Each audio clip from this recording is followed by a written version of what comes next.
Well, hello everyone, and welcome to Tyrell Models. Today it's New Tools Day.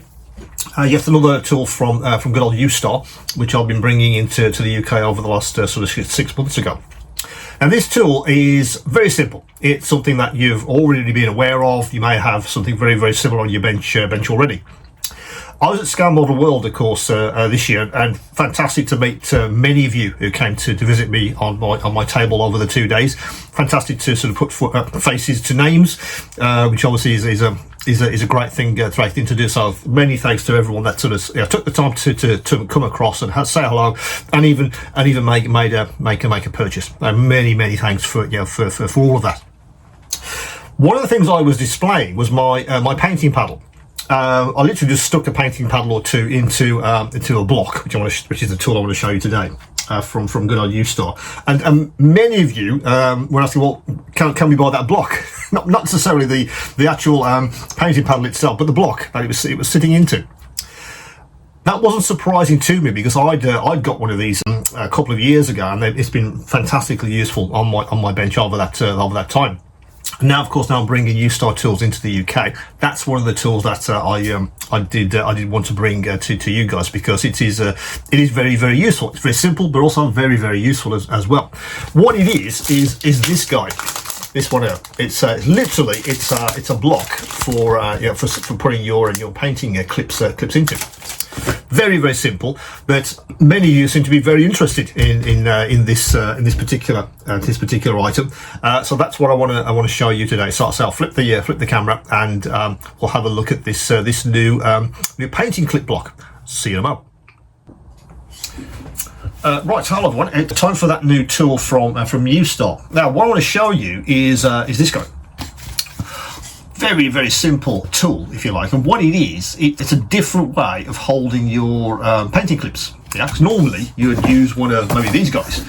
This is the one I tend to use a lot if I've got a kit with lots of parts. It's that sort of cat scratchy pulse material, which we've kind of commandeered for our painting clips.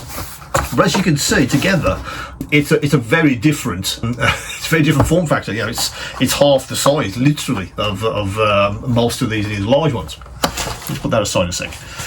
But I quite like that because I wanted something quite compact for my bench, and I didn't really find a small version of the big one, which I quite liked. I must admit, when I first saw that on the catalogue, I thought, well, is that going to be strong enough? Is it going to be dense enough and heavy enough to hold parts and clips? And it absolutely is. Not sure what it's made out of. It seems it's some kind of high impact rubber material. Initially I thought it was that stuff that you see in camera cases, but it feels a little bit even denser than that, and I think it has to be heavy enough to be able to hold the clips and of course the parts that you're trying to hold. Then they just edged it with a bit of silver tape, and then printed the whole thing up with some spots where you can stab your painting clips into. Well, so let's do that now, so you can sort of see how it works in reality. So I'm working on this little aeroplane kit at the moment. So let me just stab that in. So as you can see, it's robust enough. If I knock it, it's not going to fall over, because I initially thought it'd be too light. I thought, you blow on it, it'll fall over, but it doesn't. It is absolutely solid enough to hold most parts. I've stabbed in my painting paddle, and also some stuff I was holding with these new reverse alligator clips, which had just hit the store. Again, I'll put a link to these, because you might find these quite a useful companion to this guy.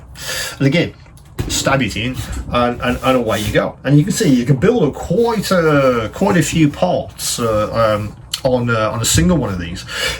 Sometimes I have a few of these, side by side, so I have all the parts in one place. Or I'll use one and say, okay, that's for that particular colour, and then I'll have another set for the next colour, and so on and so on. So I understand which part. Again, great for workflow.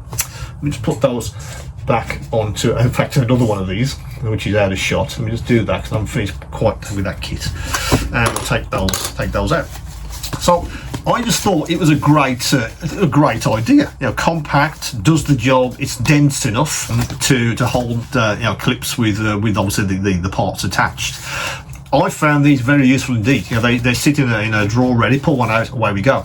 And it's just more compact, on my bench. I think if you've got limited space and the full size ones, which I showed you, the AK one I use, sometimes they can be ideal. Really a great way of saving space on your bench. As I say, I seem to have a lot of interest to Scale Model World for this guy. I think it could be something that might be of interest to you guys, because I haven't seen, I guess, an innovation yet, or an innovation from the standard way we hold clips, with the standard boxes, and Ustar have sort of come up with this idea. And so I've got, obviously, as I always do, I've got one of these in a while back to sort of test, and it's been through my other one's been through the ringer a few times. It's covered in paint and all the rest of it, and it stands up to absolutely to my workflow. It's a great little device to have available when you need to maybe a few parts. Sometimes I'll use this and take it outside if I want to do some if I need to aerosol, if I need to prime anything, because it's quite easy to sort of hold, and I can stab something in and then just prime the whole thing as I sort of rotate it around. I do that with aerosols sometimes, or if it's a part, use some Tamiya aerosol again, stab a part in outside, and off I go again, because it's compact enough. I can hold that in my hand and rotate it when I'm using the aerosol. Likewise, I use these graded in my spray booth, again airbrushing, because I can hold this in one hand and the airbrush, and I can rotate this around very, very easily, particularly for several parts which I want to try and attack, so I haven't got to do it individually and holding individual clips. I can put a few of these strategically in certain areas, and then rotate this round as I'm using my airbrush. Very, very useful. I'd say I was skeptical, to be honest. Was it actually going to be one of these? Is it really a good idea? But it absolutely is. It's an amazingly useful piece of kit. So that's the new. What do they call it? They call it a spray fixed bridge. Ustar call it. I don't think I'm calling that on the store. To be honest, it's a compact painting clip base. I think that's what I'm thinking I'm going to call it on the store for you guys. But again, could be something that could find a very welcome space on your bench. So as always, do come back to me if you have any questions, any queries, and of course, keep on modelling.